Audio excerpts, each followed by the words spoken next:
Without them. Call to order. 894th meeting of the Director of MSAD27. Keith DeJandro. Here. Isabel Laucier. Abigail Fuller. Here. Toby Jandro. Here. Barry Willett. Here. Gary Sibley. Sarah Ashley. Here. And our Houston reps are not here at this time. Adjustments to the agenda. Yeah, and you should have a new agenda on your table. It does have 4 adjustments, and I apologize. These came through this morning that we had to act on. Under items of business, new business, resignation, we're going to add a number 2 VRMS social studies teacher. Under items of business, new business, resignation, we're going to add an item 3, continuing education secretary. Under items of business, new business, transfers, add a continuing education literacy position. And then under items of business, new hires, add an item 4, Tops Academy learning facilitator.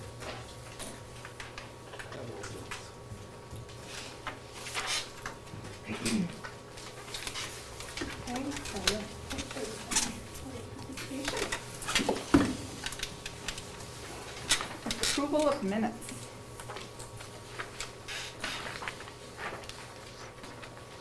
So moved. Second. Superintendent. Do we want to vote on that? Oh, sorry. All in favor? First thing I just want to acknowledge publicly is that we have some board members who have their terms renewed. Seems like you all like the pay so much that you're back for another round. So congratulations to Keith, Abby, Isabel, and Sarah for being re-elected to the board. Highly competitive race. Yes. Under DOE News and Updates, the biggest update is the notification we got last week, excuse me, that the American Rescue Plan Act, which is roughly $411 million that has been allocated to the state of Maine. Out of that 411, 10% goes directly to the department to do some department work, so the remaining 370 goes out to the districts. They're calling this allocation ESSER 3, and for MSAD27, the allocation of ESSER 3 is $1,804,231.76. The stipulations are very similar to what they were for our CARES funds and our ESSER 1 and 2, except for the fact that this one comes with a 20% provision, 20% of that allocation. So 20% for us is about $370,000, must go directly towards addressing the achievement gap created by COVID-19. And this is for any school district who is getting these funds. That 20% applies to all school districts. So I did attach, when we sent out the information to you, some information so you can see the details of the American Rescue Act plan. They do have a comparison sheet to previous allocations in the ESSER and ESSER 2, so that you can kind of go through those. Very, very similar. You need to have a COVID-19 related expense.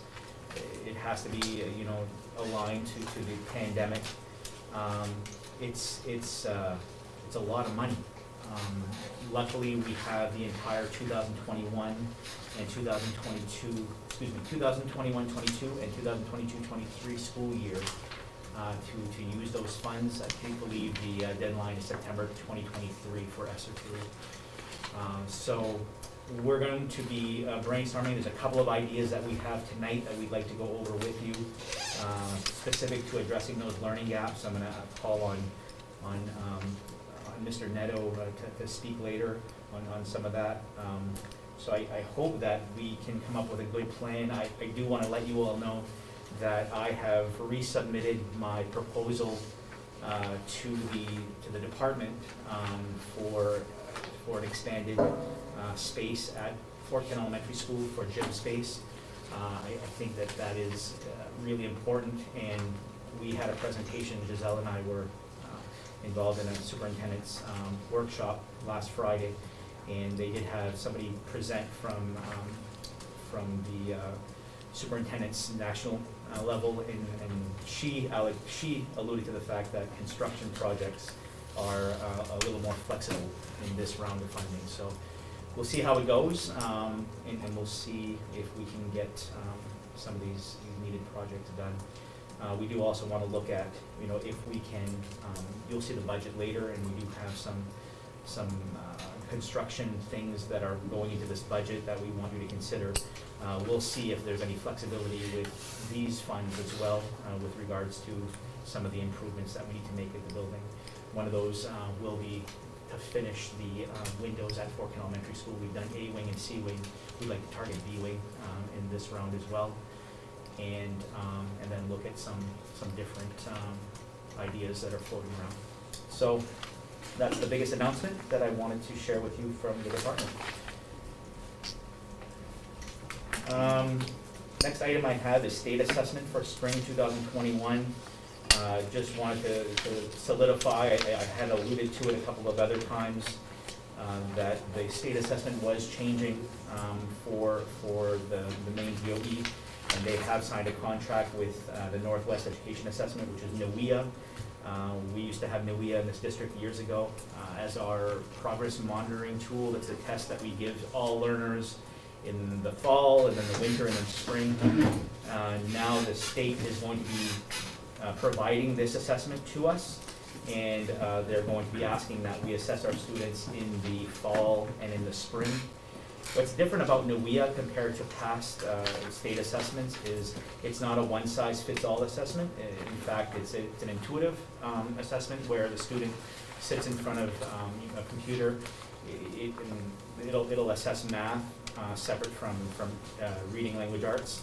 But if you're sitting for your math assessment, it's essentially going to ask you a question, and based on how you do on that question, it'll adjust and get more difficult if you're doing well, and get easier if you're struggling. So it is a progress monitoring assessment that measures the learner against themselves, and that's what the department's trying to really move towards, is getting some data that it will give baseline data according to norms. So it will give grade level norms on how a student does, but they are very interested in seeing how students achieve throughout a course of a year, or 2 or 3. So the data from that will be useful. Hopefully the state will stick with it for many years, so we have many years worth of data. We haven't had that in the state assessment now for over 6 years, I think, since the last time we had some prolonged data on one assessment. So that's the state assessment. We will actually be looking to do the state assessment starting the testing window starts mid-April in a couple weeks and goes right to the end of the year. So we'll be lining those up and assessing students in grades 3 to 8 and grade 11. And the assessment is no cost to the district because the state is funding it. Any questions with that? All right, the next thing I have is just a curriculum update for you all, and I will share something on my screen so that we can all see what's happening. When you think of assessment, and I know we haven't had a chance to talk about assessment, of curriculum, we haven't had a chance to talk about curriculum for a little while. It's important that we understand that when we're talking about curriculum, we're not talking about a set program that's being used at a certain grade level. There are curriculum resources that we use, and I will have the administrators talk about those in a little bit. But when we're talking about curriculum, we're actually talking about the set of standards that we ask our students to learn and to know in order for us to determine if they're proficient or doing struggling or doing well. This is from the Maine Department of Education, their learning results page, and the main learning results essentially are the state of Maine's guidelines for what schools should follow with regards to curriculum. So I'm just going to go into the K-12 strand here, and you'll see that it pops up different, and I'm in mathematics right now, so it pops up the different mathematical content reasoning areas. Just for the sake of argument, I'm going to go into geometry. So the document that the state has does place the standards according to grade level, and they're using the Common Core coding, so it is based on the Common Core, which is the national standards, and then the Maine Department of Education adopts their own version of that. And then from this, our district adopts our own version of it so that it's understandable to our staff. This is our working document when we're looking at adjusting our own local curriculum, and we go to the state documents. So you'll see that it has the grade levels, and then it'll have a standard, it'll have the coding, and it will have what students should understand with regards to those standards. And this is a great resource that we revisit from time to time when we're adjusting ours. For us, locally, as MSAD27, our curriculum is embedded right now in Empower, and we are actually working to move what's in Empower to, correct me if I'm wrong saying this, Sharon, is Sharon here? We're moving it to Google Classroom. Just middle school and high school. Middle and high school. Yeah. So that we can use different tools to see the curriculum, so that we don't have to, if we're using Google Classroom for the majority of our middle and high school learners, we want to be able to have quick access to it. We can still go to Empower, but we want to house it in different places. But right now, today, this is where it lives in Empower. So I'm going to go in and just show you how this works. So the curriculum is embedded in what's called the target browser in Empower. And I'm sorry if that's small, but you can see the different content areas here. So all of our different content areas are here. I'm going to go to math just because it's more familiar to me. And you'll see the different grade level categories here. If I select all, it's pretty overwhelming because it shows me all standards for all math, for all grade levels, and that's a little overwhelming. But when you do it by one category at a time, so I just clicked on FL, which is foundational level.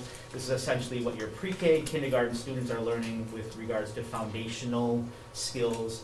And we do it by the strand, so we have the algebra strand, geometry, measurement, data, number, and quantity. And if I hover over the indicator here, it'll just basically tell me what that standard is. So in kindergarten or pre-K, learners recognize and draw shapes of having specified attributes. That's one of our learning standards that we want them to learn. Moving on from foundational is our early elementary benchmark. So we're talking about grade 1, grade 2 primarily. And again, you see there's only one geometry standard for those grade levels, but there's more measurement and data, or number and quantity. Learners use place value to understand properties to add within 1,000. In any one of these standards, a teacher or a parent or a learner can click on what that standard is, and they will see the proficiency levels and the description of what learners are able to do at each one of these levels. So in order to be proficient, which is the level 3, we want our learners to add up to 4 two-digit numbers, add within 1,000, because that's the standard.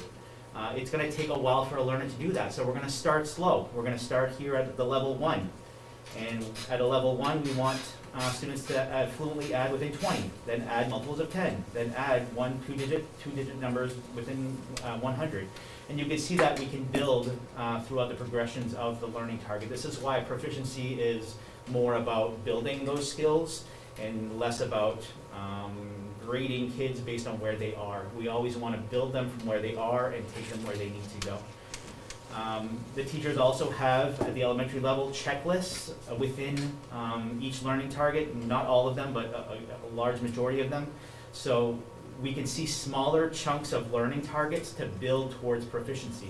If I were to go back to the Common Core or to the main learning results, each one of these would be its own standalone standard. We wanted to make our standards a little more hierarchy, with progressional steps so that we can build those standards that equal out to a greater standard, if you will, or a power standard. And it makes really a good sense because you can organize it in a way that makes sense to the students. So if you're having conversations with learners in a classroom, you might say, okay, are you working on target A or target B? And those students should be able to express that where they are to you at that time. So this is essentially where our standards lie, and this is what we, what we talk about. What's really nice is if I were to bring up a learner's target browser, you would actually see what they've achieved on these standards. So if they're at a 2.5 level, it would say 2.5 over that standard, or it would say 3, or it would say 4 based on how they've done. Or it might say AP, which is an auto place, because some learners, like my daughter, came here at this district at grade 4, so her teachers had to figure out where she was before grade 4, and they did that quickly by assessing and then auto placing. So you see APs for a lot of students. That's because, for the reason I just shared, or you've achieved a higher standard and we never had a lower standard that is related to that, so we're just going to auto place it, because obviously if you know this one, you had to know this one. So you'll see APs. But through the grade level, so now we're moving to upper elementary, this is grades 3, 4, 5. You see where the spread is. Middle school, so 6, 7, 8. And then high school, 9 through 12. You start to see a different icon, and when you start to get to high school, there's a couple of middle school standards too. It changes from a lightning bolt to a graduation hat. The ones with graduation hats, our students have to get those standards in order to graduate because they're required graduation standards. So for this one here with the lightning bolt, a student could achieve only at a level 2.0 and be okay. For the ones with the hats, they have to achieve at least a 2.5 in order to ultimately get that graduation credit. And then beyond that, we have beyond graduation, so those are our higher level maths that are not required for graduation, but we do have some learners who do go into calculus, who do go into those advanced math, and they have standards for those as well. Now, I don't know if you guys had a chance to look at your admin reports, but I know that your principals did share some of the new resources that we have in the schools to address these, to address our curriculum needs. John, I don't know if you want to just highlight some of the new curriculum materials you have in this building? Sure. We in our math curriculum have, over the last few years, switched over to Pearson, which is called Vision. Okay, and it has a digital component which turned out to be really important during our remote days, because teachers were able to, share that with their students. And the curriculum is kind of interesting as far as it doesn't just teach, like the usual categories of algebra, geometry, and then algebra 2, and in that order. It kind of spirals them every year, so it's called an integrated curriculum. So every year there's some algebra, there's some geometry, there's some statistics as well, as it kind of spirals around. So we've been using that for 2 years now. And this year we were able to purchase, it's kind of sister curriculum for our middle school, okay? So that it's from Savvis, which is, I guess that's what Pearson is just kind of transitioned into a publishing company. And so that's very similar. We're able to, and we just actually started this, I think it was right in time. We got this curriculum through COVID funds that we were able to get them just as we got into December. So that was all set up, so our teachers were able to use that while we were going with remote learning. So they seem to like it a lot. So then right now in social studies, we're also, for middle school, we're in the midst of, with ESSER 2 funds, we're trying to purchase the Savvis curriculum for middle school. But, at this time, it's more teacher-created curriculum, that they've created playlists on Power, for, trying to High school social studies, we've freshman and sophomore year is more of a teacher-created curriculum. Economics and American government are both with the SABIS curriculum that Mr. Dorn has been using for several years. Really enjoys that curriculum. Of course, that's just a basis for the curriculum, but, and creates a lot of its activities, by himself as well. I would say, you create your own curriculum. You're passionate about it. You're going to give your passion and, hopefully engage your students. So, I think that's a great combination. Also, for some new curriculum, we just got the Curiosity Place.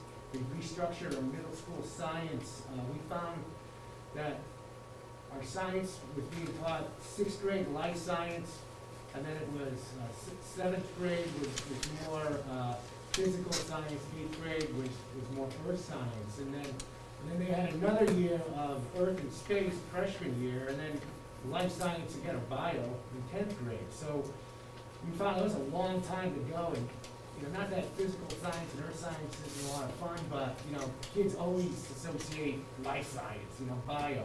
So the new curriculum that we got, this Curiosity Place, it kind of does the same thing. It's about a third of the year with life science, a third of the year, this is for all middle school, 6th grade up, is earth science, and a third of the year is physical science. So we're getting a little bit of this every year, and then it builds upon itself. So that, when they get to high school, they've had a really good smattering of all three of the major sciences by the time that they get there. So this is our first year with that curriculum, and they're updating their online component that's supposed to be brand new next year. We get that, even though we purchased it last year, we're getting that online component as part of the deal. So that's textbooks and the online component for the science. And then in the high school with science, it's more or less all of our teachers have created their own curricula based on the standards. There's content standards, in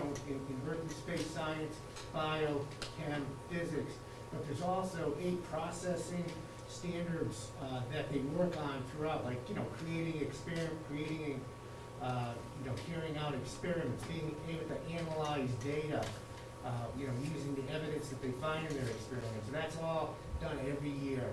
So by the time they graduate, they need to get through all those process standards.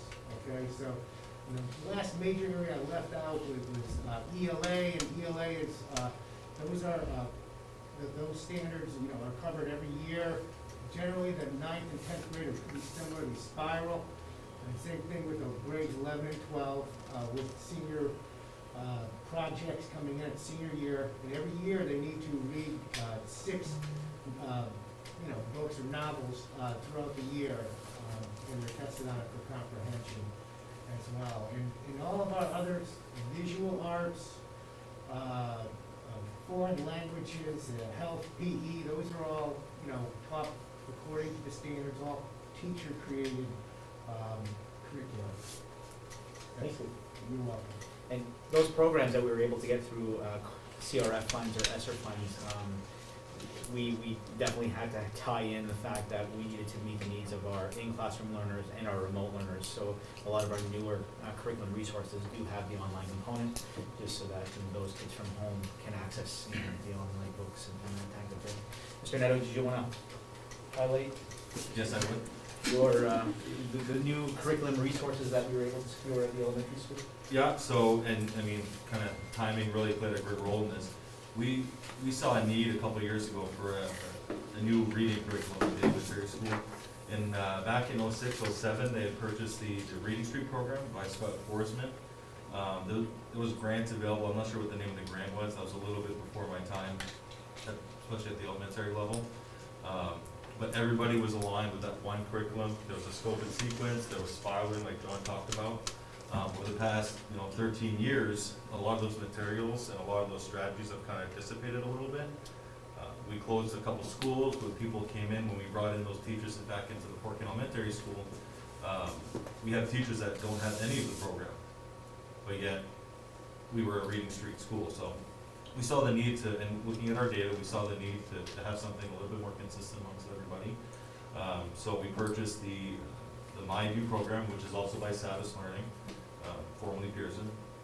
So MyView is great, it has a lot of great online resources. It also comes with a workbook for every student. So if we do go to remote, every student has that workbook has the readings, has the guided reading questions, has everything really that they need for the teacher to be able to facilitate in an online environment, as well as, you know, over the screen, but the student still has that tangible physical stuff to write on. When you look at the younger grade levels, particularly K-2, they need to be writing, they need to be doing those types of things, so the digital component is great, but we really needed something that would work for kids to have in their hands as well. So for K-3, we have the MyView program. The other option that we had for our 4 and 5 learners was something called Amplify, which is a CKLA program. What really turned them onto that program was the informational text. Very rich, very informational, very engaged to the students and what their interests are.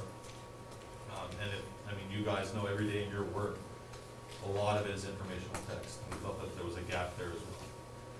And then going into grade 6, kind of lining up with John with some of the Savvis products as well.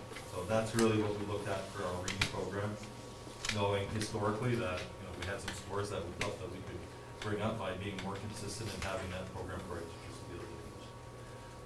Also having the online component, having those workbooks really took a lot of weight off the teachers' shoulders as they were preparing this for remote learning. This year we did a soft rollout of that, which really means that, you know, teachers that are comfortable with the materials that they had for the Scott Boardman or Reed Street materials were able to continue that. Teachers that wanted to jump in and dive into the MyView were able to. The majority of our teachers did. Same thing with the Amplified and CKLA, and we've had really good results.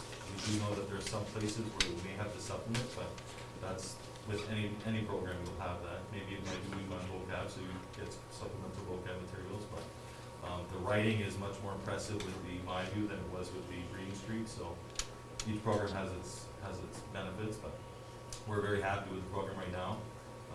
Next year, we're going to be doing a full rollout, full implementation of the MyView reading program and the CKLA. So I'm anxious to see how that goes. We have our early implementers that are going to be able to help. We have another option we'll be talking about later that I think is going to be a really big benefit to our staff and our teachers. Math, a little bit less. We have had the Eureka program. With the feedback from Eureka is very, very different. We did do a survey last year with, you know, what are the best parts about Eureka, what are the parts that you could do without, that type of thing, and the survey results came back, and you couldn't pick and choose any theme there in terms of the positives and the negatives. Everybody seemed to like something different about it. Everybody seems to dislike different things about it. So we also decided to look at a new math curriculum. The math curriculum we purchased was into math. We had some experience, and anybody that has a remote learner right now in the K-5 would know Go Math. So the into math, Go Math is basically being no longer supported after this year. That's what we wanted, because we had seen the Go Math from, which is what Madawaska has, and we really liked it. Go Math. And then into math is the new, basically the next Go Math. So that's what's going to be supported from here on out. That's the program that we did get. We do have the program. We have the materials that go with it. A little bit wary about, you know, asking our teachers to implement 2 programs fully in 1 year, particularly with everything else we're adding on to them. So we're doing the reading program next year fully with a soft rollout and some early implementers of the math program, with the plan for the 2022-23 school year being fully implementing a new math program. Thank you. And Sharon, did you want to explain what you're doing on your end with regards to? Yeah, if you go on the far left, and I don't have my glasses, but it says VUESC content standards. It's right there, is it? And so what I'm trying to do is house all the standards in there, so it'd be a one-stop shop for parents, but in addition to the standards being there, what I'm doing is providing the sequence of learning and matching up standards, because when you look in Empower, let's just say MA.4, MA.5, MA.6, logically you would think that that's the sequence that they're, the progression of learning, but it's not. So what I'm trying to do, if you go to math standards, And 3 to 5 right now is in draft form, but you can see basically, if you scroll down and open up that, just open up the whole page. This one? Yeah. So what I'm doing is, for the sake of, the pink column is 3rd grade, the middle column is 4th, and the far one is 5th. The Empower standard is MA.7. I write the standard, but then I also find the correlating standard in, so the MA.4, and I list the Common Core standards. So to be able to get to that 5th grade far right standard, those are the standards in regards to Common Core that need to match up. And then the learning targets are aligned to the Common Core standards as well. So when you go down, you can see learning target A, what is the Common Core? So I'm doing that, and then additionally I'm adding what are those foundational skills that students need to do even at the 3rd grade level for them to be able to do some of these skills that are listed a little bit higher. So I'm taking all of the standards and I'm matching them up by skill set based on the progression that they're in, and how a teacher would teach them, as opposed to how they're lined up in Empower. So I've done that. ELA is complete all the way from pre-K all the way to beyond graduation, where it's broken up in individual clusters. I'm moving on to the math, and then I'll be doing each of the other content areas as well. So it takes a little bit of time because I have to find the matching correlating standard that would be appropriate. So one thing that we did different this year is we separated our elementary and high school leadership teams, curriculum leadership teams, and then brought all the elementary leadership teams together from the 3 districts for elementary, and then the same thing for middle high school. And it's been wonderful because we get to talk more about the standards that need to be adjusted. We talk about curriculum being a living, breathing thing, and when we find out we have gaps in learning based on assessment data that we get, and Mr. Nadeau highlighted one of them for informational text.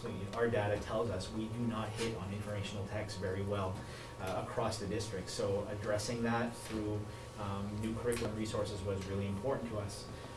So the leadership teams have been really good about meeting, talking about what needs to be addressed, and we adjust accordingly, and it has been a living, breathing document for the past 5-6 years now. So we're very proud of the work that we've done with the curriculum. And now with the new resources to match where we're going, the department has refined a lot of these learning results, and you have to stay with the new curriculum resources in order to stay ahead of it. Our years of trying Eureka Math, it was great when the Common Core first came out, and now that it has adjusted into something new, Eureka Math was no longer meeting our needs, so we have to adjust accordingly. So that's just a little bit of information, probably more than you wanted on this Monday night, but we just wanted to make sure that you had a little update on the work we're doing with regards to curriculum. Any questions on that?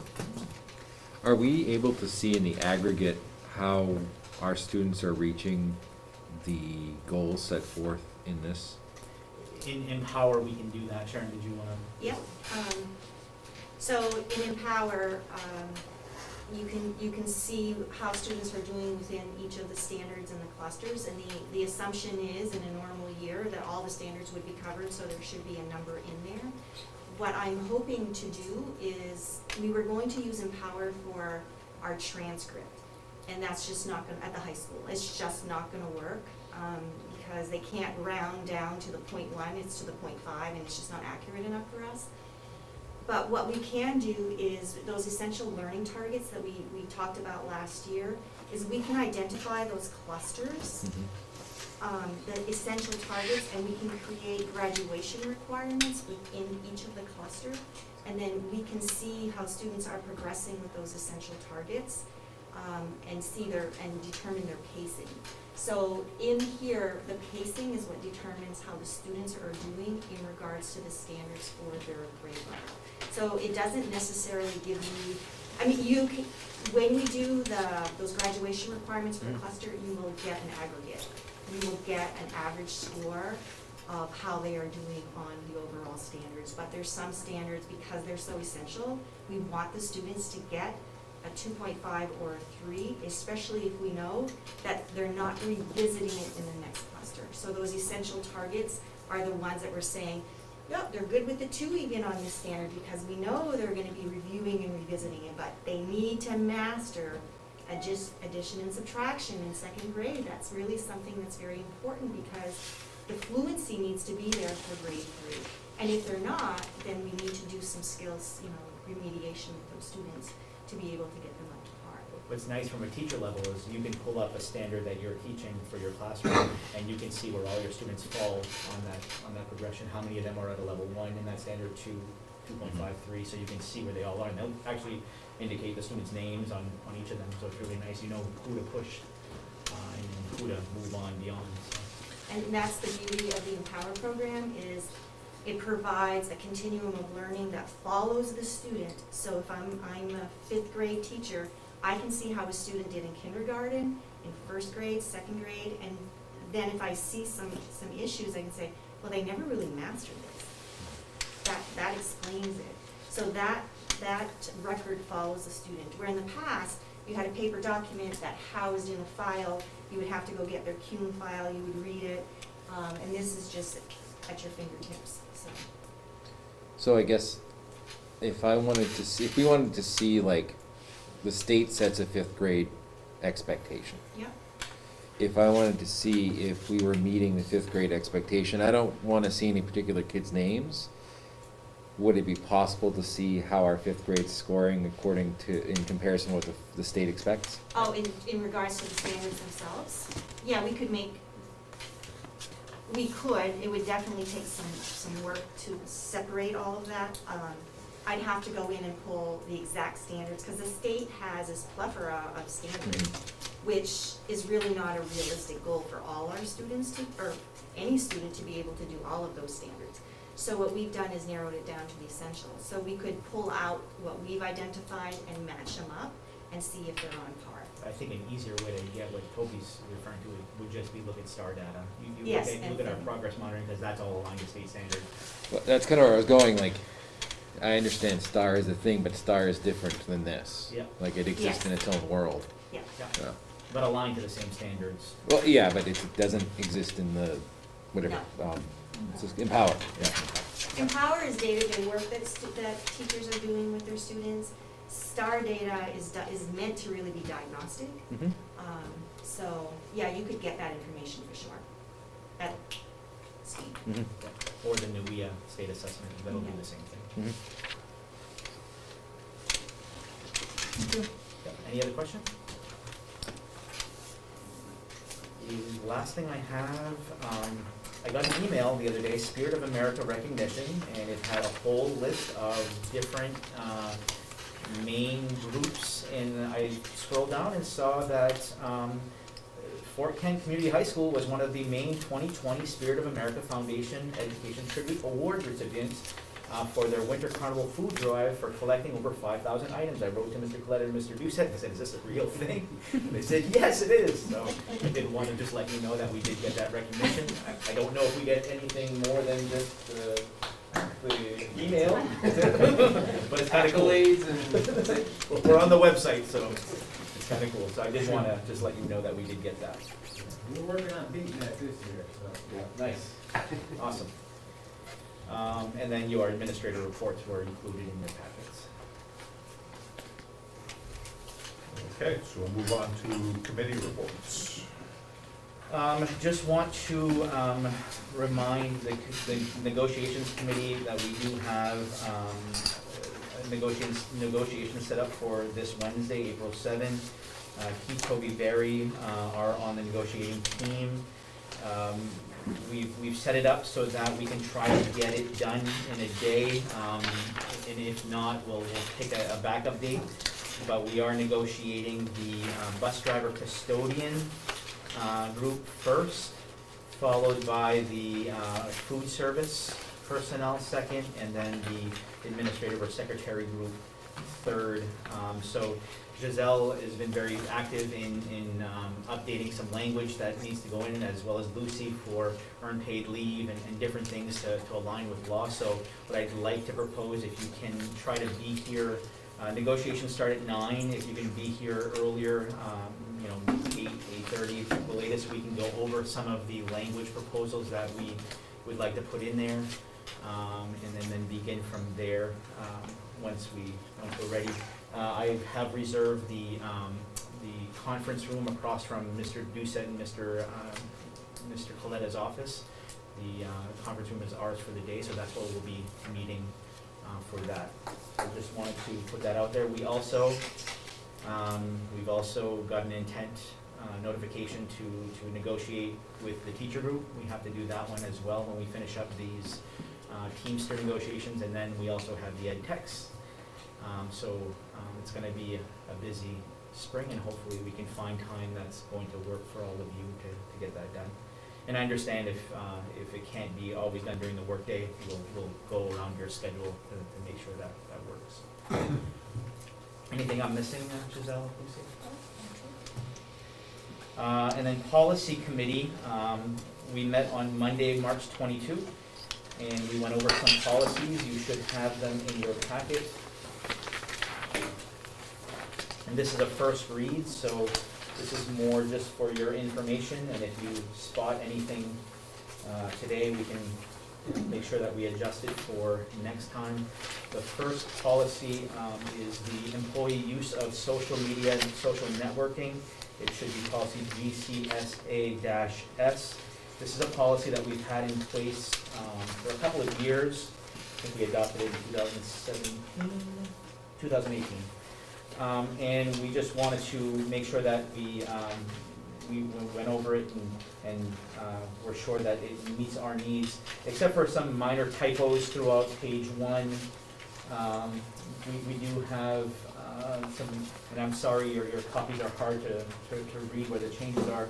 You can see the font is a little bit lighter. It's where the new additions are. On page 2 of 4, in the second paragraph, there's a sentence there.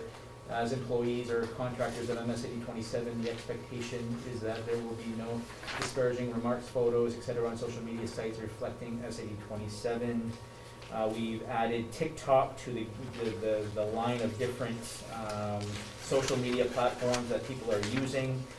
That seems to be more popular than ever. And we did, on the last page, you'll see that we're eliminating item number 12.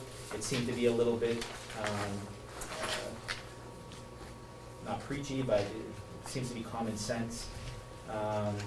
We eliminated on number 13, don't pick fights, just because, again, we're professionals. I don't think we do that. And then we eliminated number 14, but added at number 15, avoid personal opinions that may be interpreted as offensive to others who are reading them, including opinions that are political, religious, controversial, and otherwise insulting in nature. So that is a new item, number 15, that we'd like to put in there. Again, first read, so the committee, the policy committee did go over it, and they were okay with these changes. But if you spot something else, please let me know for sure. Do we want to just add on number 10, like, or other social media platforms that will probably arise? For future, Before. or others, yeah. I'll add something to that. Is that MySpace on? LinkedIn. Any questions on that one? Yearbook, was that one? Classmates, that was it, classmates.com. What was it when we were in college? Was it UMS chat system? Yeah. UMS chat, yeah, that was. Yeah, I remember getting hit up to going classmates.com. That existed for like a year before MySpace took over. Yeah. Way back in the old days. The second one is staff gifts and solicitations, code GDI. Not a whole lot of change, except for the solicitation section. In that second paragraph, we've added some language specific to gathering signatures, so no MSAD27 employees may solicit funds or signatures of staff members within the schools during the regular school day. This also includes the solicitation of signature for a local or state election.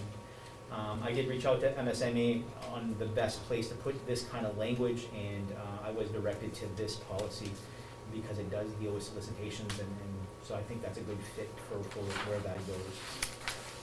That was the only suggestion on that one. And then the last one is our graduation requirements. What has happened with our graduation requirements is we had several years of transitional language. The class of 2018 was doing this, class of 2019 was doing that, 2020 was doing this. Now we have everyone on the same track. So we've eliminated a lot of that transitional language. We've also eliminated any language that alluded to the fact that we award a proficiency-based diploma. We do not award a proficiency-based diploma. We still award a credit-based diploma based on proficiencies that students demonstrate. So this is when the law changed and allowed schools to not pursue the proficiency-based diploma. Many schools like us who were very deep into proficiency work, we said we don't want to let this go to waste, but we also acknowledge the fact that a proficiency-based diploma is really, is going to be really hard to achieve for all learners. So we've stuck with the credit-based system.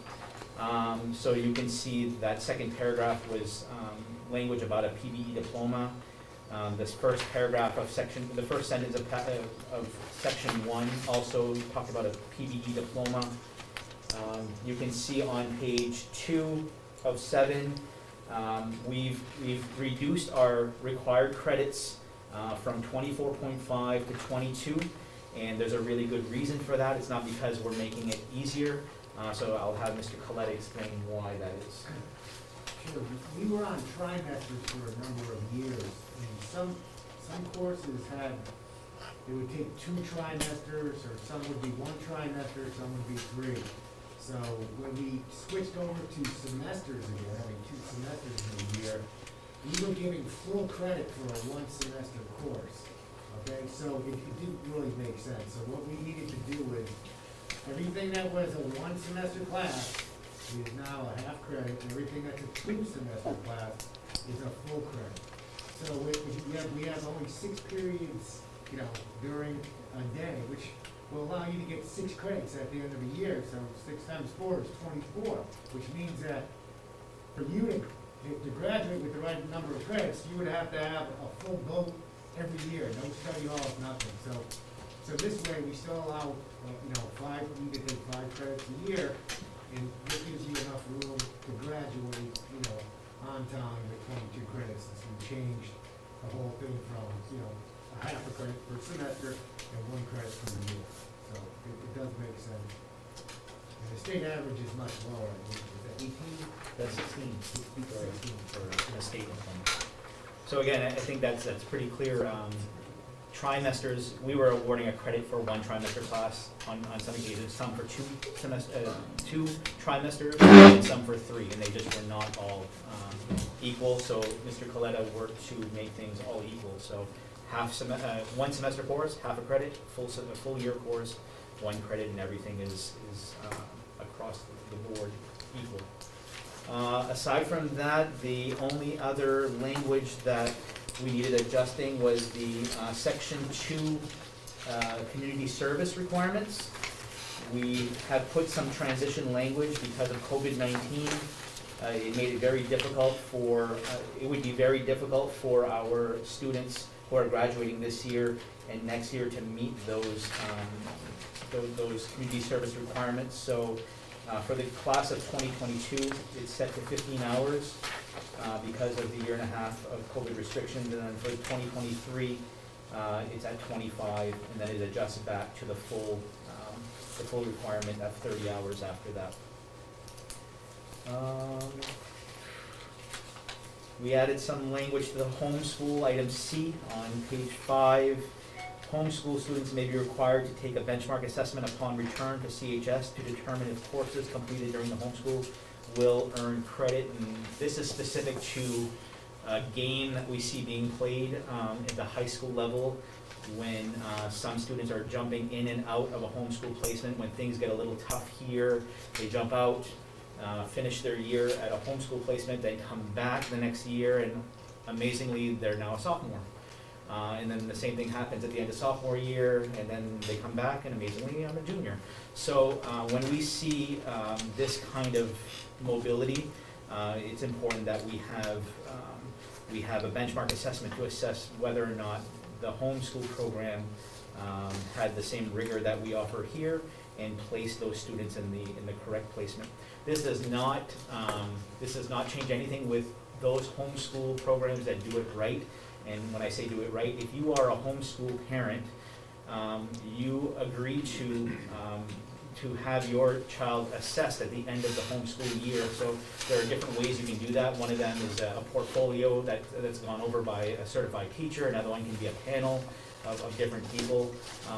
You can have a certified teacher come into your home and assess all of the work that your child did. So there's some different ways. If you do it that way, there's no problem there. You know, you had a certified teacher certify that your work was complete. That's fine. You don't need to have a baseline assessment. This is more for the ones where they don't do the homeschool program exactly the way the department has it identified, and we just need to figure out where to place kids back when they come back. And that's pretty much the changes that we did to that one. So again, if you notice anything, let me know, and we'll go through a second read next time. So I was thinking about this the other day, and I just wanted to put it out to the board and get some of your feedback. Well, I'm glad we're updating the use of social media, social networking, and solicitations. It struck me that it feels like we're creating the Napoleonic Code. You're probably not familiar with that, but in civil law countries, it's not a problem unless you explicitly write that it's a problem. And it feels like we're creating something akin to that, like the civil law tradition in like Quebec or Louisiana. They use the same program where you, in the American law, like you just say like, this is bad, and then you figure out if the behavior fits under this umbrella. Whereas in the civil law tradition, we have to enumerate every bad act in order for it to be a problem. And I'm just wondering if we want to take a step back and look at kind of more general behavior we're looking to prevent, instead of sitting there and trying to enumerate every possible thing that could be problematic. Did I lose anybody on that? No, I think what you're saying is maybe just a general hierarchy policy that says use the right judgment. Yeah, if you're at work. You shouldn't be selling LuLaRoe. Like, right? We don't need a policy for that. I'm looking at you, Robby. Yeah. But I mean, I don't think we need a policy for a multi-level marketing stuff. If we just agree that when you're at work, you're going to work, you shouldn't be doing petitions or doing anything. You should be at work. Every job I've had, that's been the deal, except for the current one where I do whatever I want. But I don't know. What do you guys think? Because it feels like, again, we're whack-a-mole here, where we're going to try to chase behaviors that are problematic. I don't know. I think your profession has created this need, don't we? I disagree. I think, well, I mean, Keith, you do labor. I mean, you're part of a union. I mean, how specific are the rules in your job? As far as social media use? Yeah. The Bay company policy, but I mean, not drilling into details as far as which social media platform, but I mean, you have to always keep in mind there's that level of perception, well, hey, so-and-so works for XYZ company, maybe that's the belief of that company. We have to kind of separate yourself from that. Like, hey, this is my opinion. This isn't the opinion of SAD27, even though I'm an employee of SAD27. So I guess if people just step back and realize how things can be perceived, maybe they will hit enter and comment on that post. I don't know. Anyway, I'm fine with this, but it just feels like we're very much changing policy to deal with particular issues. And we're doing it ex post facto, so every time we do something happens and we're like, you shouldn't have done that. we don't have a policy specifically on that particular behavior. It just feels like kind of a weird place to be. When it seems like a general policy saying, look, you come to work, you do your job. You know, like, we shouldn't have to explain that you shouldn't be doing, like, side jobs at work, right? I've never had that explained to me explicitly in any jobs I've had. Gary, did you have to, was there an express prohibition against doing Amway at the Inland Fisheries and Wildlife? Oh, it's very much spelled out. Yeah. I mean, yes, Really? yeah, very. Oh my God. I can't, My expectations are too high. I didn't think that would ever happen. I can say with regard to the solicitation of signatures, the question that came to me was, am I not allowed to do that? It's like a given though. And I think it probably comes to, like, discipline. You know, like, am I not allowed to do that? Well, if it wasn't specific, then, so I think it kind of creates a weird, But if you're doing that, you're not working. you And know. that's what we're paying for, is people to work. Right. I mean, not do petition. All right, so moving on, items of business, Oh, old business. Before we do that, Mr. Chairman, I do want to let everyone know, I've included the SAD27 vision statement, and I've also included the SAD27 vision statement and mission statement. And I took this to the policy committee and I said, we have 2 vision statements and we have 1 mission statement that I don't think accurately describe who we are and where we're going. So my advice to the policy committee, and I'd like to just get you guys to hopefully agree, I think we need to revisit this with some stakeholder group work. I think it's important that we get an accurate depiction of who we are and where we're going. So this is things that I want to work on in the next few months, if it's all right with you. Yes. Okay, thank you. Now we can move on to Old business, MOU for school-based services. So this is something that we were reviewing just prior to COVID hitting. In the last time, and I went back to the minutes, it was either the January, February meeting prior to COVID. We had gone through some changes proposed in this MOU, and I'm just gonna remind everyone, this is for Fish River Rural Health has a mobile unit that has been serving 33 in Madawaska with some school-based health services specific to mental health counseling and oral services for any for the child of any patient who already goes to Fish River Rural Health. And the whole impetus for this was, why do kids have to leave school for appointments if the appointments can come to them and we can work it into the school day. So Heather at Fish River Rural Health wrote a grant and was successful in the grant writing and has been providing those services, and it's been working well in the other 2 districts. So this year she had the opportunity to kind of expand on that, and then she said, oh yeah, we don't have an MOU with 27, do we want to have that? And so I dug this up, and I remember the last thing that we wanted included was some language specific to indemnity. Did I say that right? Indemnity. Indemnity, thank you.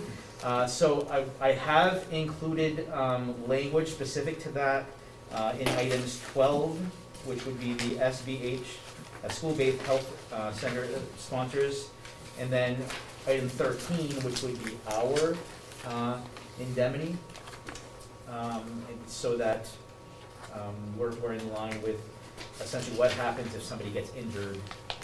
What happens if a Fish River Rural Health nurse gets injured, bringing a student back into class, or what happens if one of our students gets injured while loading into the mobile health unit. We do have the language for that as well. So I guess my question to you is, are we comfortable at this point moving forward with this MOU with Fish River Rural Health? We had changed some other things. I know that you guys didn't want any documentation being distributed at the beginning of the school year. Instead, we said we would have it available, so folks who did want the services could pick it up at school, so we're not gonna be handing out, you know, their information. Those were some of the concerns that we had early on.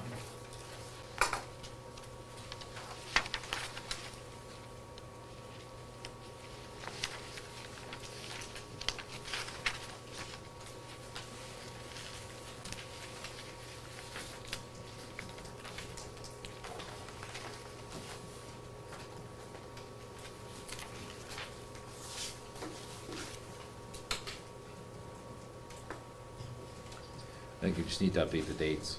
Yeah, update the date. Yeah, it was the last year document.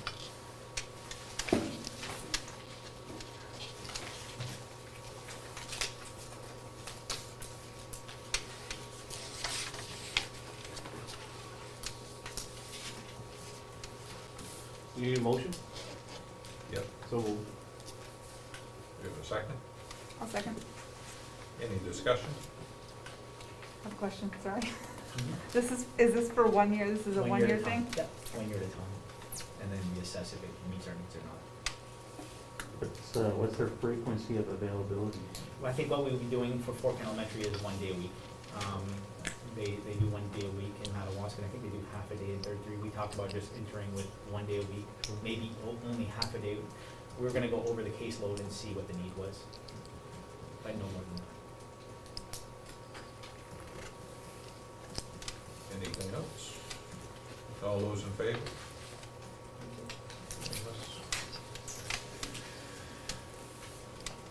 Moving on to Valley Unified Education Service Center. And just wanted to let you know that we did bring additional language to the Valley Unified Board on our last meeting, items 11 to 17 of the agreement. And the only, this one doesn't have the markup. The only suggestion that was made, if you look on page 7, items M and items N, it was suggested that perhaps because both of those deal with borrowing for working capital or bonding, that perhaps 7/9 language under the current governance be added for those two items. So I did say that I would note it and then put it in the overall suggestion and proposal. How was that received by the other school boards? There was no, I didn't get any pushback. I don't believe we did. It was just a matter of fact.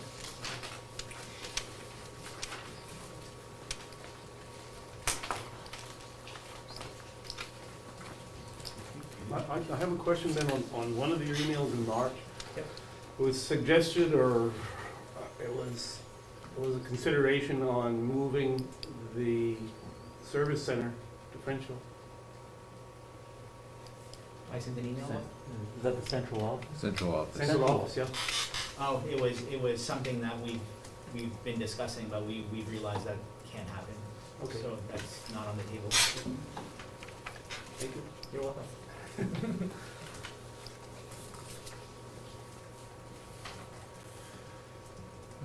Technology update?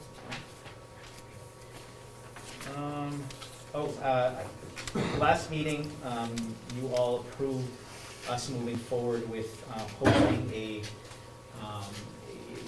contracted service for IT services and technology integration. After that approval, the very next day, I mentioned to the union, Teamster Union, what our position was going to be, and it quickly came back that if IT was going to be part of any contracted position, IT does belong to the Teamster contract, so that was going to be problematic. We looked back at some old correspondence with the legal team, and although it's possible that we could easily wade through that, it would probably be difficult. So I reached out to Keith in his role as the technology, I'm serving on the technology committee, and then the chairman, and talked about our alternate plan, which essentially would be to contract just for the technology integration, because it's not part of the contract. And then we had conversations with Deb here, who is our technician, our IT technician in this building, talking about looking at a transition plan to see if she could meet the IT needs of the entire district as our district IT person. It was well received by Deb. She felt that because she has taken on additional responsibilities over the past few years, she manages the JANF inventory systems, and she does that for the district. She felt that she was willing to give it a try, knowing that technology integration, which she does a little bit of in her role, would come off her plate and would go solely on the technology integrator's plate. One thing that the technology integrator we would be asking of this individual would be to do summer IT work, because we always contract for summer IT. So we would have that as an expectation as well. So the chairman did allow me to put an RFP out for that, and we are waiting for bids on that, and I know that we should be getting some very shortly. And then I'll take that to you for further consideration.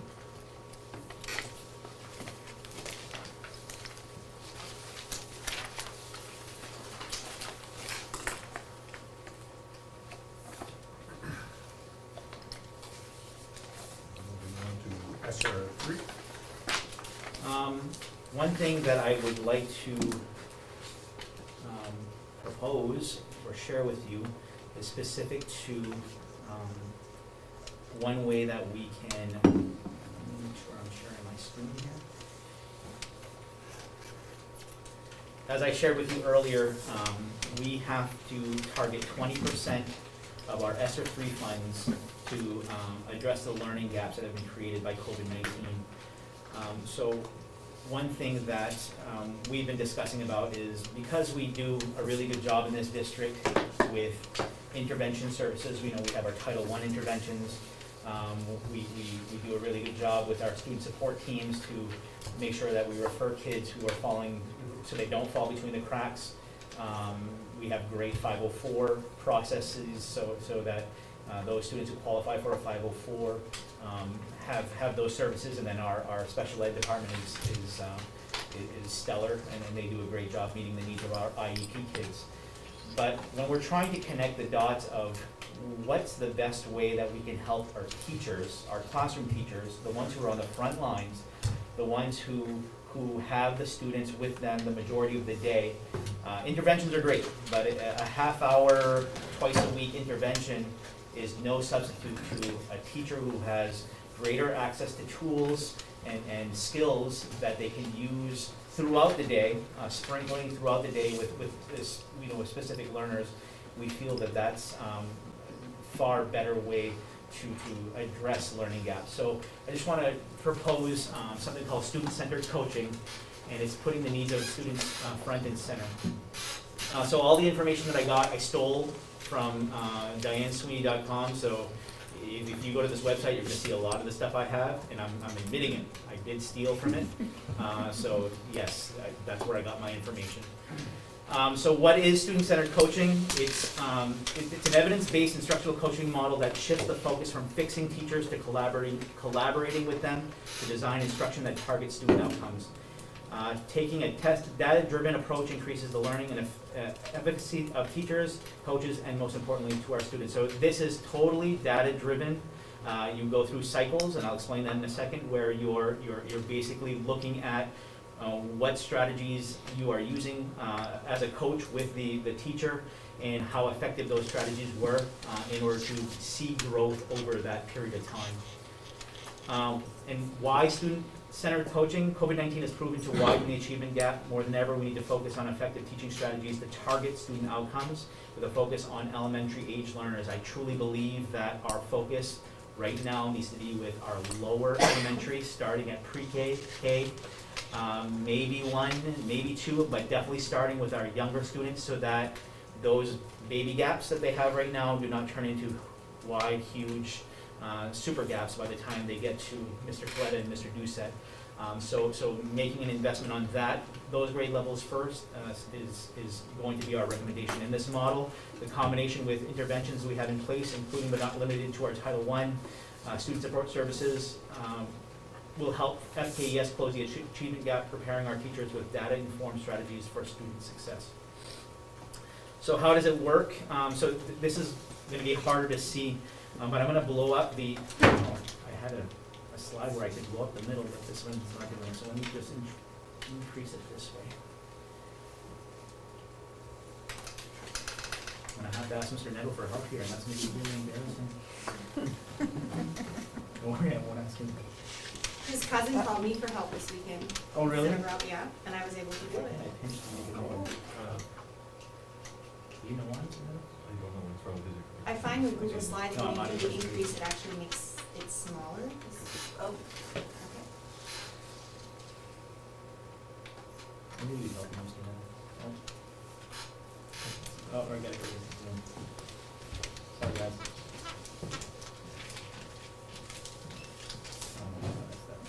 Well, now I don't know what he's doing. You told me to do it. Okay, so there we go. So there are different models of coaching. The most common one is teacher-centered coaching, and I'll get to that in a second. Teacher-centered coaching is really good, but what we're doing here in this proposal is student-centered, so you're looking at the smaller circle within the 3 different bands there. And the focus is on partnering to improve the learning. So instead of being an evaluator like Mr. Nadeau would be, somebody who is the teacher's boss, and they have that evaluator or administrator role and teacher role, this is a partner. This is a coach who's there to assist and provide help, and that's essentially what it is. The use of data, student evidence, is used to drive the instruction. So unlike an accountability system, we're looking at the student evidence and we're talking about, okay, this is why this worked, or why this didn't work with this learner, and how are we going to adjust. The relationship, the use of materials, it's a tool that promotes learning for the student in this example here. And again, they're highlighting partner and collaborator, not evaluator. And I think a better way to show this is if I show the 2 side by side. Oh, I messed up my slides right here. Again, your teacher-centered coach is more like the building principal. Their role is to help the teachers implement instructional programs, whereas a student-centered coach would propel the student and teacher learning. The focus would be from monitoring to partnering. The use of data would be moving away from holding accountability to using what's going to work. And then we're moving from a mentor evaluator to a partner and a collaborator in this model. Sharon has taken some classes on this model, and what we would be asking, if you would accept it, Sharon would be more or less the first point of contact for our student-centered coach, because under a curriculum coordinator, it seems very more fluid that the curriculum coordinator would be able to point that coach into the direction of curriculum resources and what we have access to. And because Sharon does work for 3 districts, we have more resources than ever that we can tap into. We see good teaching practices from across the districts, and especially in this district here, we have some great teachers that do some great things. Sharon will be able to help connect the coach with that. So there are 7 core practices in student-centered coaching.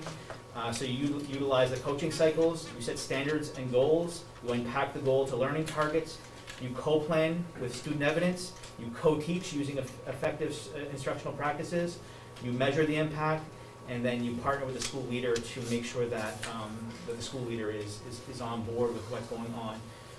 Mr. Nadeau and Sharon did have a Zoom call earlier, this week or last week? This week, or last week. This is Monday. The weeks are all rolling together now. Last week, where they connected with a school district in southern Maine. What was the school? It was the RSU, MSAD number 6, which is the Bonnie Eagle, which is a huge district, but the school that we talked to, elementary school, was comparable in size to Fort Kent Elementary. Hollis Elementary, I Hollis. think, and it was, Okay. they have 350 kids. So they began using student-centered coaching in exchange for interventionists. And I don't know if you guys want to highlight some of the conversations that you've had from that. Yeah, I mean, just the ability for them to really get those early interventions in, the tier 1, tier 2. They were able to eliminate a lot of their special ed referrals. The Title I type referrals didn't really come up, but I'm assuming that if you're eliminating a lot of your special ed referrals, you're also eliminating some of your Title I referrals as well. So really, really good data from that point of view. Also in terms of the teachers, they're working collaboratively with the teachers. So it, in essence, takes some off of the teacher's plate in terms of being able to problem solve on certain students with certain strategies. So really positive results for them as a district. They went out, and the numbers might be off just a little bit, but they had, there were 60%, I think they were above grade level. And I think after the second year, they were at 90% above grade level in terms of their reading scores. Now, why don't I talk a little bit more? Please do. Okay, yeah, so, you know, when we look at, you know, when we started, we knew that there was not an issue, but we had concerns about some of our reading scores. So, you know, historically, when we look at Fort Elementary, when we had some of our best reading scores, was really after, and I talked earlier a little bit about the grant, whenever we got the reading program, Scott Forsman. We had some really great scores implementing that program. And one of the best benefits of that program was that it came with a literacy coach. We had Barb Lovely in the district, and she was able to work with teachers in the classrooms, really getting to do what's best for students. So that's really what kind of came up with the idea of getting a coach, because we're looking at closing the gap for a lot of these kids. And the best way to do it, to reach as many kids as possible, we think, is getting a coach in these classrooms to work with the teachers and reach those kids and close that gap. So this idea really comes from good practices 13 years ago, really within our own district. So we don't have to look far to find the things that we need to do to not just do better, but close the gap from COVID. We were doing a lot of those things right within our district. So in a way, this is kind of going back to some of our best practices that we did out there. Can I just, through the conversation too, which was interesting, was that we met with the principal, the superintendent, we met with 2 coaches, that it doesn't only just target students who are falling behind, it literally targets all students.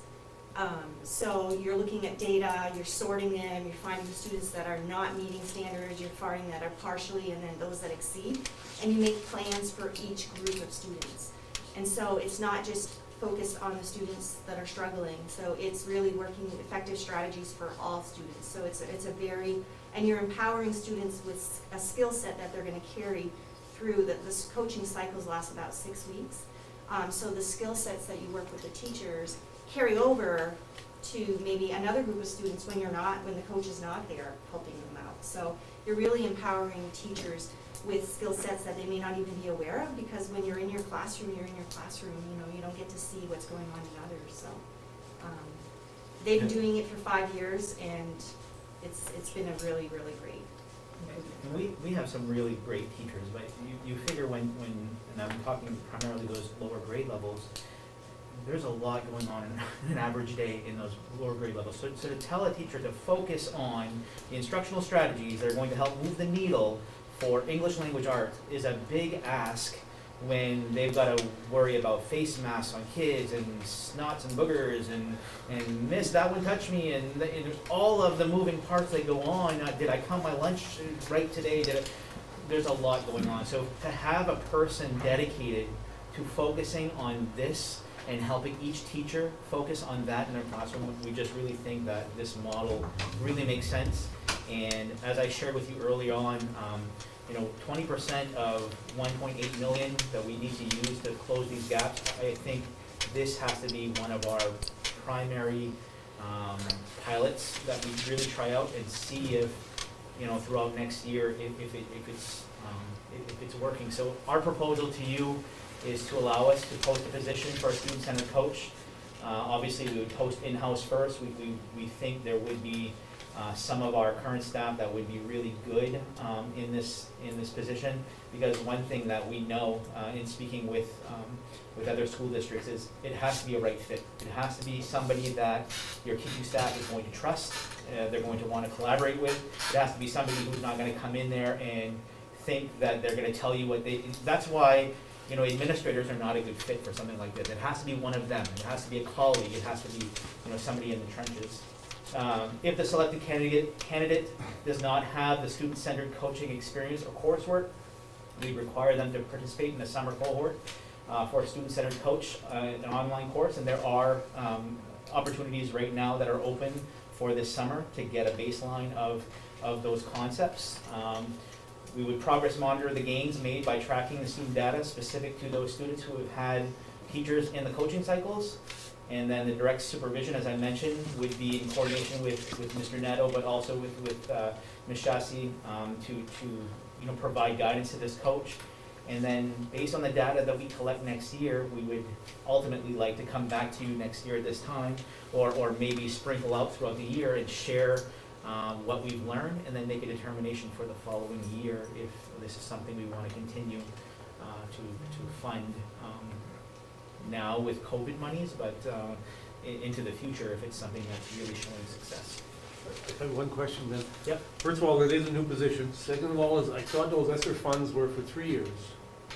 They are, well, it's because we're getting them in 2021, but they go until 23. So essentially, they're funding the 21-22 school year and the 22-23 school year.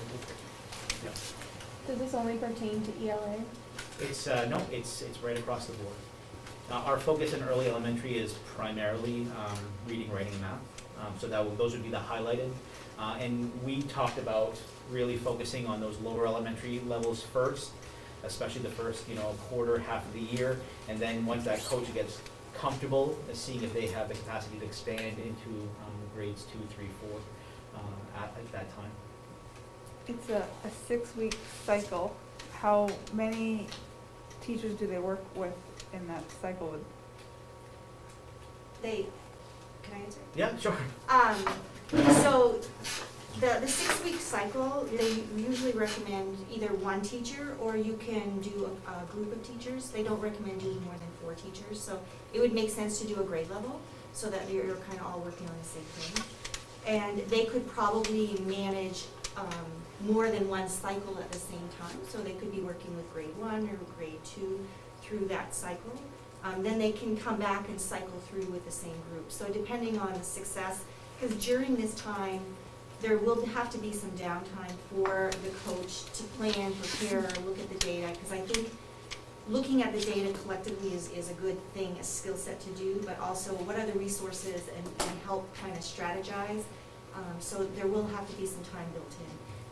So creating a cycle, I'm thinking you could probably handle 3 cycles at a time, but maybe for the first time, someone might just want to be doing 1 so that they can learn the ropes.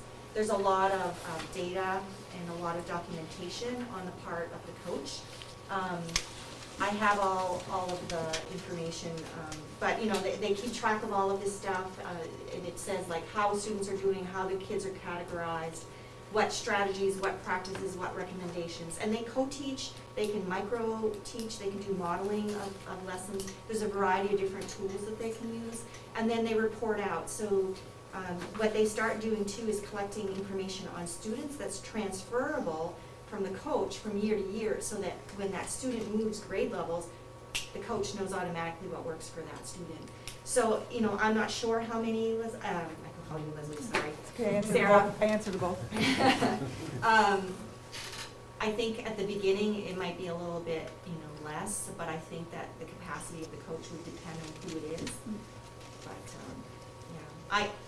From all the research I've done and the course that I took, this is really very results-based kind of approach that has the greatest impact on teaching strategies, instruction in the classroom that I've seen.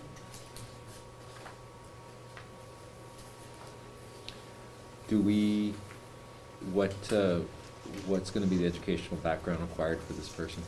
Teaching. There have to be a teacher. Yeah, and what I like to do is approach the union and allow them to give us a little bit of flexibility so that our in-house candidates feel comfortable about taking this opportunity, because if they know it's only gonna be for a year or two, they may be reluctant to step into that.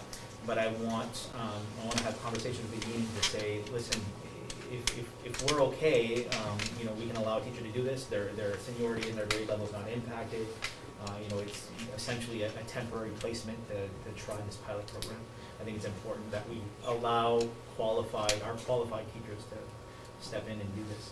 I'm assuming that if we did that, they would stay in their same pay position.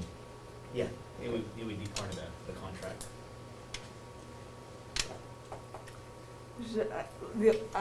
I like it. I worry about two things. One being, like you said, there's a lot going on to manage, and I worry about it being something else. I know it's help, but like I know when a small child tries to help clean the house, it's not always quite so helpful right at the beginning. And so, but I know long term that it's a helpful thing. The other thing that I worry about is taking a teacher who's probably, if they're going to be doing this, probably really good at being a teacher, Yep. and leaving a vacancy there that needs to be filled, especially if it's probably to be temporary. Yep. Worrisome. We've talked about that as well. We've had some educational technicians that have really stepped up this year, and they've filled in for some I don't want to say long-term teaching placements, but when we had quarantines and we had all that, we had ed tech step in and do a bang-up job, and some of them aspire to be teachers and are ready to be conditionally certified. I think we have an opportunity to get, you know, new young blood in the classrooms, and I think this is a good time to do it. Would you assume? I agree, absolutely. Need a motion? So, Just a second. Any more discussion? All those in favor? Unanimous? I'm assuming then we're gonna talk about this when we meet with the union, when we do the negotiations Yeah, I with don't know that I the, want to make it formally, like, go into the teacher contract, Okay. but I want to have a conversation with them first, and then we can bring it up, yeah. okay, I'll talk to them tomorrow. thank you. New business. We do have a resignation of an ed tech one-on-one at Fort Kent Elementary School, and I apologize, I should have brought this to you last time.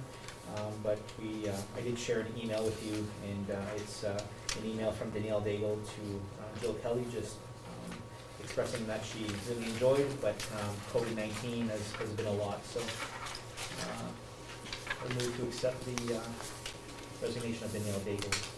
So moved. Motion, Barry, so move. second. Second. Dobie, any discussion? All those in favor? Unanimous? We had an adjustment, we have a resignation of a VRMS social studies teacher. I've greatly enjoyed my time here at SAD27 Valley Rivers Middle School for the past 3 years. My colleagues have become treasured friends and mentors. Although I am happy where I am, an opportunity came up that would greatly benefit my family, and I could not turn it down. I will be completing the 2021 school year at VRMS, but I'll be resigning my position at the end of my contract. I'm so grateful to have worked with an amazing group of educators and everything I have learned with me in my next adventure as a 4th grade teacher at Madawaska Elementary School. This is Cassie Morneau. A motion to accept? So moved. Second. Any discussion? All those in favor? Unanimous? And then another adjustment was a resignation of our continuing education secretary. I'm ready to inform you of my resignation from the secretary position at continuing ed, effective April 1, 2021. While it's an extremely difficult decision I'm making, I felt it's best for me to find employment in the field which I'm currently attending school for. This is from Alicia Levac-Lemoine. Do we have a motion? So moved. Second. Dobie, second. Any discussion? All those in favor? Unanimous? We do have a transfer. So you all know that Mary Willette is retiring. So Stacy did conduct some interviews of her current staff, and she is recommending the transfer of Catherine Brewer to the position of literacy literacy, what do we, literacy, Family literacy. family literacy, thank you.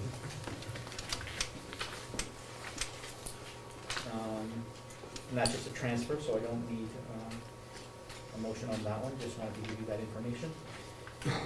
New hires. We do have a Fort Kent Elementary School Dean of Students recommendation. We interviewed 7 candidates on Friday, March 26th. Mr. Nadeau joined me, as well as Kathy Daigle, the guidance counselor, Rebecca Daigle, pre-K teacher, Lynn Floyd, grade 3, Kelly Marquis, RISE facilitator, Rebecca Misha, the school nurse, and Abby Pooler, your board member. And in the end, we had 2 candidates that were neck and neck, but the consensus of the group was to recommend Kevin Anderson for this position. So motion. Second. So any discussion? All those in favor? Unanimous? Mr. Anderson is extremely excited to get started. We also had interviews on the same day for the athletic director PE teacher position.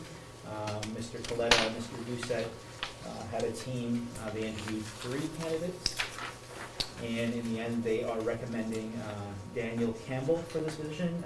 Dan Campbell is he's doing this job in Jonesport Beals. He is a physical education teacher / athletic director, originally from Caribou, wants to come closer to home, very familiar with our district, having competed against us when he was growing up in Caribou, so the recommendation is for Dan Campbell. Motion to accept? Second? Any discussion? All those in favor? Unanimous? Does he have any kids? Tell him to bring some. Can't ask that question, Barry. We have an educational technician one-on-one, again, so that's for Danielle Daigle's resignation. We have a recommendation to fill with Mindy Jones. She's been substituting in that position for a month under Ms. Iris, and Bill is very confident that she's doing a great job, so the recommendation is for Mindy Jones. So move. Second? Second. Abby, second. Any discussion? All those in favor? Unanimous? And then another addition, we have a TOPS Academy Learning Facilitator, but because of Catherine Brewer's move into early literacy, that creates a vacancy for her position. And Stacy did conduct interviews and is recommending Josh Nichols. Josh has been working in our PE program for a few months now, and interviewed very well, feels that this is a very good fit for him. So the recommendation is Josh Nichols for TOPS Academy Learning Facilitator. So moved. We have a second. Barry, any discussion? All those in favor? Unanimous? So we have current openings. We have a school evaluator position. We've had now 2 or 3 applicants for that, so we are getting applications for that. We do have a continuing education secretary now opening, VRMS social studies teacher for Ms. Cassie Morno, and then science teacher at VRMS for Mr. Kevin Anderson, and we will be posting those tomorrow morning, bright and early. Sports approval. In your packets, you should have had the MPA baseball, softball, tennis, and outdoor track guidance. Just to kind of highlight a couple of points. All of these sports are considered moderate risk sports because they're naturally social distance. If you picture a baseball field, players are spread out and not close to one another. They will be making some adjustments to where the umpire is located. The umpire will no longer be directly behind the catcher. They're apparently going to be behind the pitcher for baseball, and then a little bit further back for softball. So I'm not quite sure how that's going to work, but that's one change. Spectators will be limited to whatever the governor has in place. So as of March 26th, that was 75% permitted occupancy, and on May 24th, it'll be 100%. I don't know what our outdoor permitted occupancy is at our baseball, softball field and tennis court, but I essentially think that we will allow spectators to come and enjoy. Spectators will have to wear the face covering, as well as the players, coaches, referees. And then geographic scheduling was recommended but not required. The MPA really wants to try to do a real playoff for this spring sport, so if our teams do qualify for playoffs, I'm hoping that we would allow them to go participate. We do have our outdoor, our track, that they do have meets outside of Aroostook County, so I'm hoping that we will allow them to do that as well. And I would Motion to approve the MPA recommended guidelines for spring sports. Second. And a second, any discussion? All those in favor? Unanimous.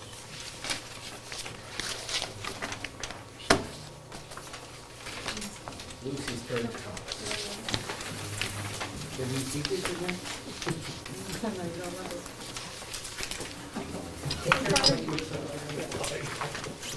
In front of you, you already have the budget packet. And I've labeled them A, B, C, D, E, and so on. The first sheet we will look at is the A sheet, and that's the summary by types of expenses. So when I build a budget, I look at the current salaries, who's on, who's leaving, who's coming on board, and I price all the salaries, because they're our biggest ticket item. I price the health and benefits, I price the items that need to happen, your telephone, your electricity, your fuel, and those kinds of things, and whatnot, and I build a first draft of the budget as a whole, and then we go and dig deeper to see if we need to make cuts, if we've forgotten things and whatnot. This is the first draft, so don't panic. The bottom number is not where we want to be, and is not where we will be. So this is our first look at it to give you a sense of where we're at and what we've included. So the A Actually, sheet. we had an uglier draft before this. We had an uglier draft. They get prettier as we go along.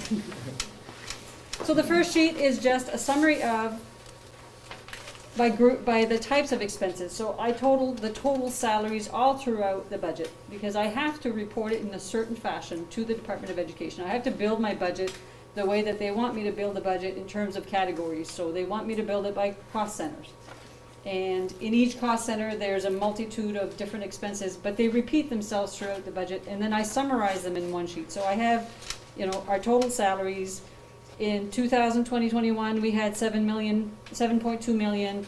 In this initial draft, we have 7.5 million. So it gives you an increase of what we've looking at currently, and it's by category. So that kind of gives you a snapshot. Currently, we'd be looking at an 8% increase on the expense side of the budget, and then in the purple column H gives you what each group of expenses as it relate to a total budget. So salaries, I've got about 55% of my budget is salaries, 14% is health insurance, and 4% is salary benefits, and so on. And then the other items are, 2% for professional contract and leasing, including the legal. The assessment for Valley Unified is 2% and whatnot. And then the blue column shows you, as compared to last year, what is the proposed increase based on this first draft. Sheet B, the next sheet, this is a super summary is what I call it, and it's by cost center, and by law I have to report through by different, there's 11 cost centers in total, and this is the first level of summary. So total instruction, that total regular instruction includes anything that happens in the classroom. So your teachers, your pre-K level, your grades 3 to 8, your middle school, high school, anything that happens in the classroom, and gifted and talented. Special education programs is your second cost center. That includes anything that has to do with that group of students, and the services that we are required to provide. Your speech, your occupational therapy, your social workers, your special ed teachers, and any of the other professional services that correspond to that. Special education programs also has a requirement that it's called maintenance of effort.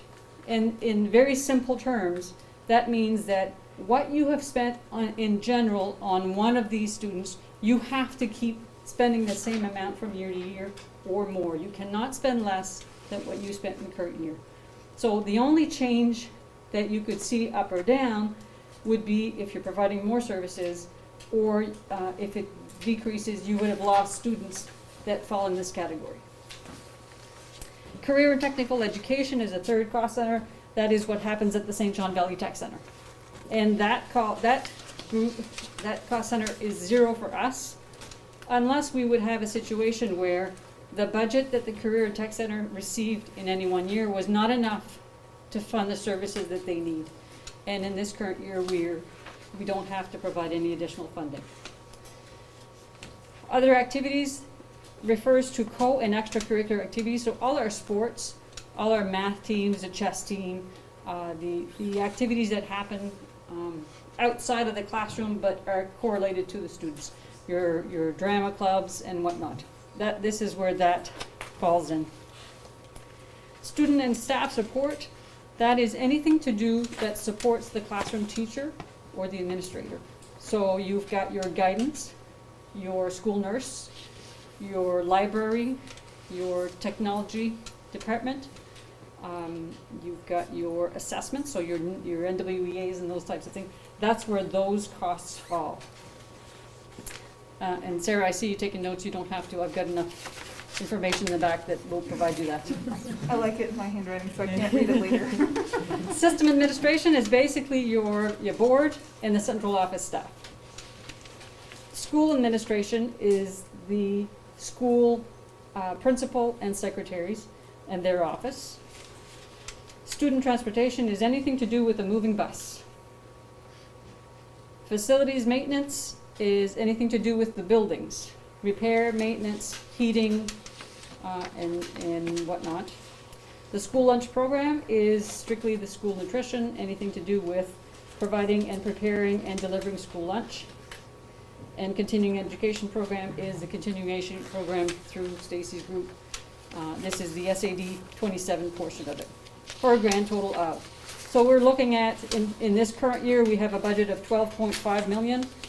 In this first draft, we'd be looking at $13.5 million. So an increase of about $1 million as a first draft. So that's the expense side of the budget.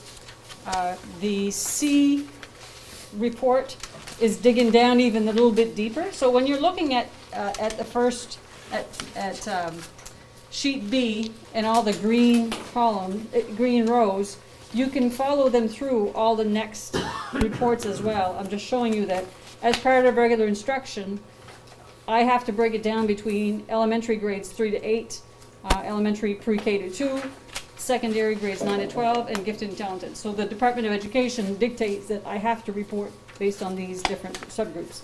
So I call them subgroups within the cost centers. And you can go down through and see what the changes were or are proposed so far.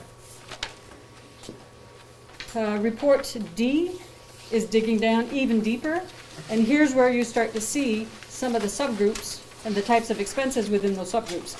So I'm showing you the total salaries for grades 3 to 8, the health insurance, salary benefits that correspond to that group, and subtotal for the grades 3 to 8, and then I do the same for pre-K to 2, and so on. So you can really dig down and see, you know, where is the increase and what type of expenses are we increases and whatnot.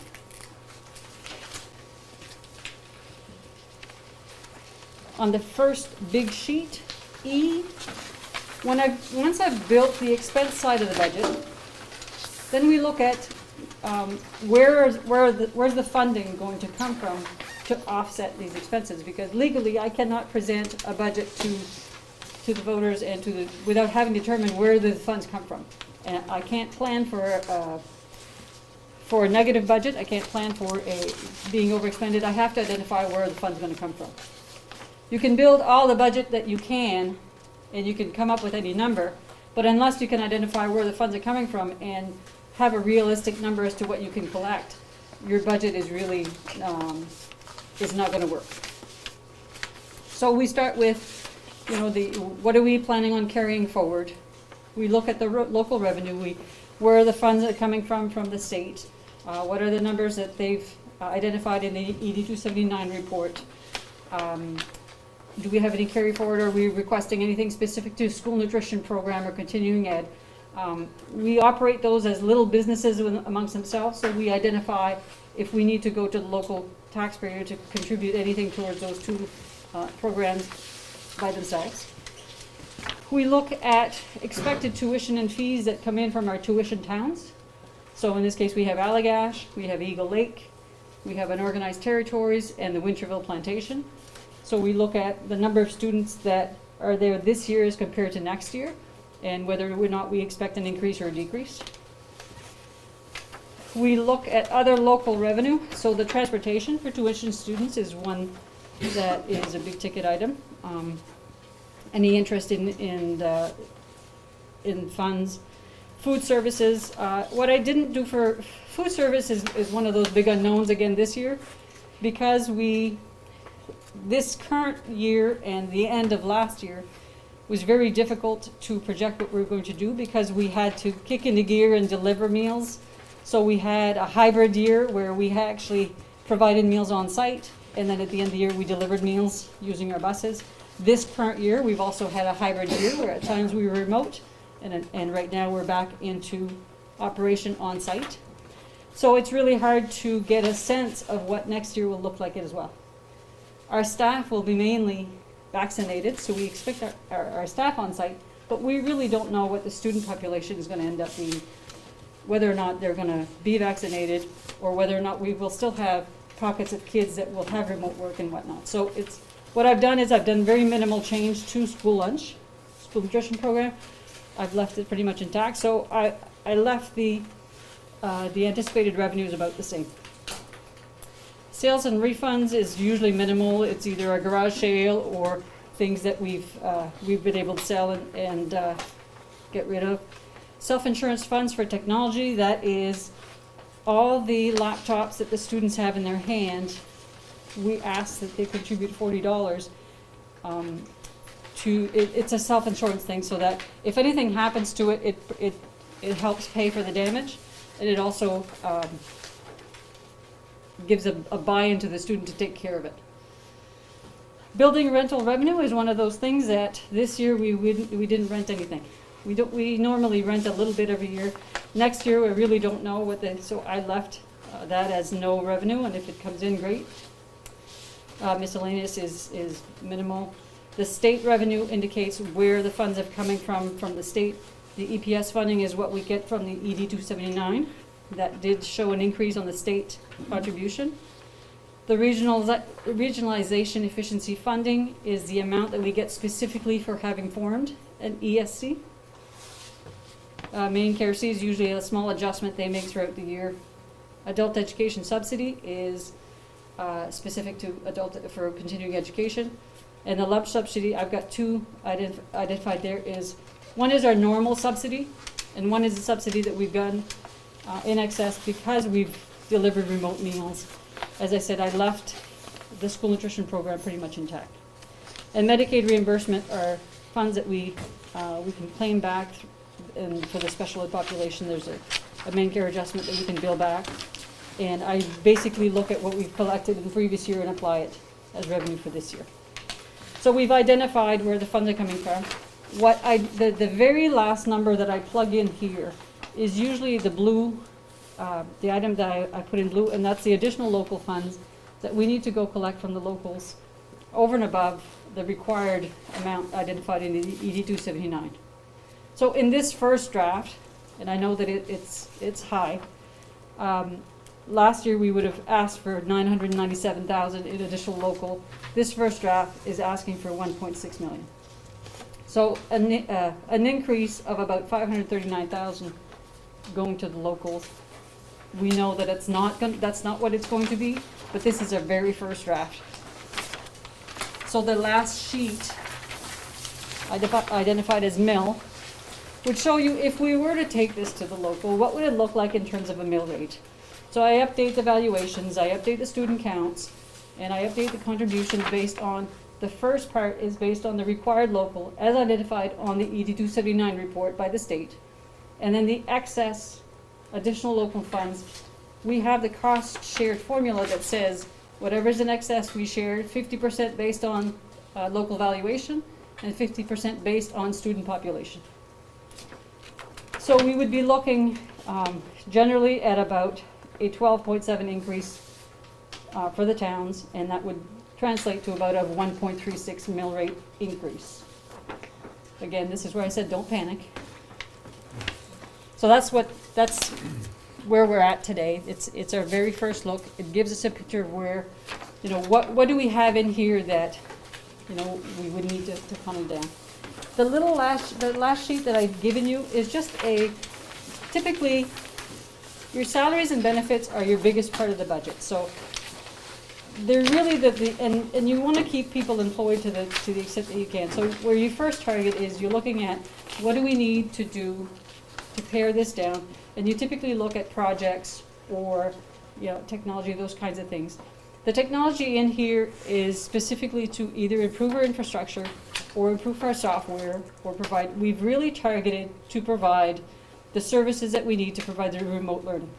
We really started March 2020 in really good shape as compared to other districts, and it really served us well when we had to flip the switch and go to remote learning.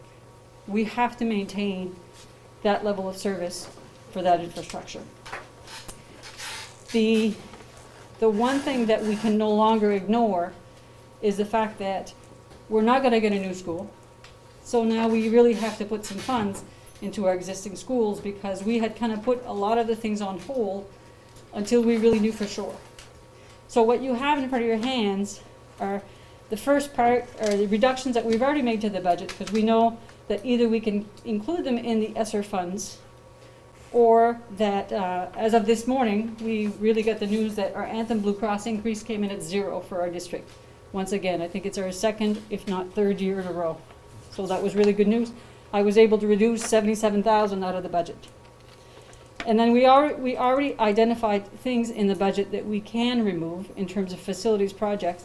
We have a scrubber that we've already ordered because there really is a need. We are having a really difficult time keeping up the maintenance part, because our drivers and our custodians have really had to ramp up our disinfecting and our cleaning. So you kind of have to shift things and this is really part of the disinfecting and cleaning piece. New stage bleachers, that's one of the projects that we're going to include in the ESSER funds, or the application. And then the two other ones for the floor tiles. One of the top priority items that we have to focus on, and this is we'll discuss this with the facilities subcommittee as well, is the floor tiles that we have in our hallways and in the gym at Port Kent Elementary and here in the hallway at Valley Rivers are asbestos floor tiles. And when asbestos floor tiles stop popping, they don't stop, and they're a real trip hazard. You can't just take an asbestos floor tile and replace it with a VTC tile. They're not the same size and they're not the same thickness. So we've got two options to replace. We've got, I've removed those ones, and these are removing VTC tiles. Where these are primarily in the hallways, they're very high traffic areas, and we're proposing removing it with, replacing it with a product that would allow us to float over the floor tiles and put rubber, and then the maintenance would be a lot less.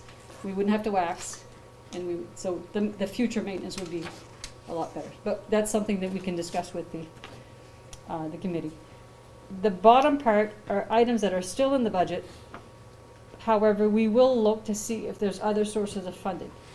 The ESSER funds are very specific, and the CRF funds are very specific in that you have to tie things to COVID in order to be able to put them in those.